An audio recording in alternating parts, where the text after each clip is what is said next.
आपने अक्सर लोगों को ये कहते सुना होगा कि हम खुश नहीं हैं, हमारी जिंदगी में इस चीज की कमी है, उस चीज की कमी है। लेकिन याद रखिए कि जो हमारे पास नहीं है, खुशी उसे पाने में नहीं है, बल्कि खुशी उस चीज में है जो हमारे पास है। जब हम उस चीज को पहचानने लगते हैं, उसकी सराहना करने लगते हैं, तभी हमारी जिंदगी में वास्तविक खुशी आती है। नमस्कार दोस्तों, ईश्वर सदैव आपका भला करे और आपकी झोलियां ईश्वर के आशीर्वाद से हमेशा भरी रहे। तो दोस्तों, आज बात करेंगे एक कहानी की, एक ऐसी कहानी की जो आपको बताएगी कि सच्ची खुशी कैसे मिलती है। एक बार की बात है कि एक राजा रहता है, उसके पास बहुत बड़ा राज्य रहता है, बहुत सारे महल रहते हैं, बहुत सारी रानियां रहती हैं, बहुत सारा खाने पीने का सामान, अच्छे अच्छे कपड़े और बहुत सारे नौकर चाकर होते हैं। इसके बावजूद भी राजा के मन में हमेशा एक प्रश्न रहता था कि मैं खुश नहीं हूं, मुझे सच्ची खुशी नहीं मिलती है। एक दिन उसके दरबार में एक बहुत पहुंचे हुए संत आते हैं। राजा अपनी समस्या को उनके सामने रखता है और कहता है कि साधु महाराज, मैं बहुत दुखी हूं, मेरे पास दुनिया का सब कुछ है, लेकिन मुझे ऐसा लगता है कि मैं अंदर से खुश नहीं हूं, मुझे कोई सच्ची खुशी मिलती ही नहीं है। तो उस संत ने उन्हें समझाया कि सच्ची खुशी सब चीज को पाने में नहीं है, बल्कि सबको छोड़ने में है। तो राजा कहते हैं कि क्या आप मुझे सच्ची खुशी से मिलवा सकते हैं?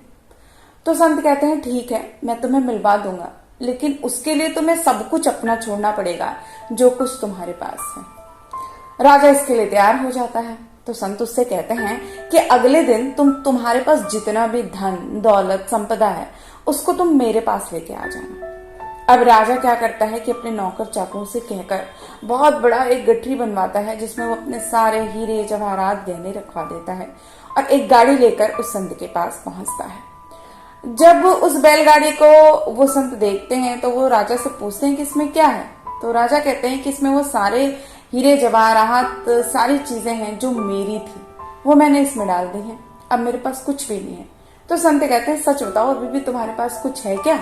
तो राजा कहता है कि हाँ, मेरा महल, बहुत सारी जमीन वो भी है, लेकिन अगर आप कहेंगे तो मैं वो भी आपको दे दूंगा। तो संत कहते हैं ठीक है। अब संत राजा से कहते हैं कि तुम 5 मिनट के लिए अपनी आंखें बंद करके ध्यान में बैठ जाओ। राजा जैसे ही ऐसा करने को बैठते हैं, संत चुपचाप उस गाड़ी को लेकर भाग जाते हैं।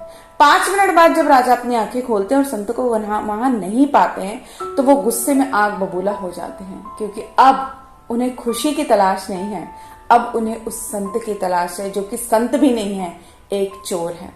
लेकिन राजा भी बहुत ही बहादुर होते हैं, वो उस संत का पीछा करने लगते हैं गाड़ी की पहियों के निशान से, और बहुत ही जल्दी वो उस संत को पकड़ लेते हैं और बहुत जोर से गुस्साते हुए कहते हैं कि तू संत नहीं है, तू तो ठग है, तू तो मेरा धन चुराने आया था। तो संत कहते हैं कि अब तुम्हें सच्ची खुशी चाहिए कि नहीं चाहिए? तो राजा कहता है कि तू मेरा धन दे दे, यही मेरी सबसे बड़ी सच्ची खुशी है। तो संत कहते हैं कि ठीक है, कि यदि मैं तुझे ये धन दे दूंगा तो क्या तू खुश हो जाएगा? राजा कहता है हाँ, तू मेरा धन मुझे दे दे, मैं उससे ही खुश हो जाऊंगा। संत वो सारी चीजें उस राजा को दे देते हैं और पूछते हैं कि क्या अब तुम खुश हो? तो राजा कहता है हाँ, अब मैं बहुत खुश हूं। तो संत कहते हैं कि मैंने तुझे आज एक सूत्र दे दिया कि सच्ची खुशी कहाँ है।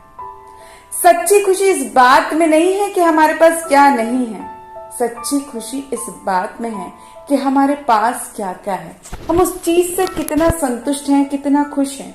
हमारी जिंदगी हमेशा एक दूसरे लेवल पे पहुंचने के लिए परेशान रहती है। हम हमेशा एक अच्छा शरीर, अच्छा लाइफ पार्टनर, अच्छा जीवन साथी या अच्छा जीवन, अच्छा लाइफ स्टाइल, लोग हमें फॉलो करें, लोग हमारी प्रशंसा करें, लोग हमारी तारीफ करें, या हमारे पास बहुत ज्यादा पैसा हो, इन चीजों के पीछे हम भागते रहते हैं। लेकिन याद रखिए कि सच्ची खुशी सब चीज के मिलने के बाद भी नहीं आती। सच्ची खुशी तब आती है जब आपके पास जो कुछ भी है, जितना भी है, आप उसके लिए कृतज्ञ होते हैं और आपको लगता है कि आपके पास बहुत कुछ है, जितना शायद दूसरे लोगों के पास भी नहीं है। तो दोस्तों, सच्ची खुशी तभी मिलती है जब आप अंदर से खुश होते हैं, और आपकी जो सच्ची खुशी है वो आपकी अंतरात्मा से ही आती है। तो दोस्तों आशा करती हूँ ये कहानी आपको पसंद आई होगी। यदि कहानी पसंद आए तो ईश मित्रों से शेयर करें और हमारे चैनल को लाइक और सब्सक्राइब जरूर करें। तो फिर मिलते हैं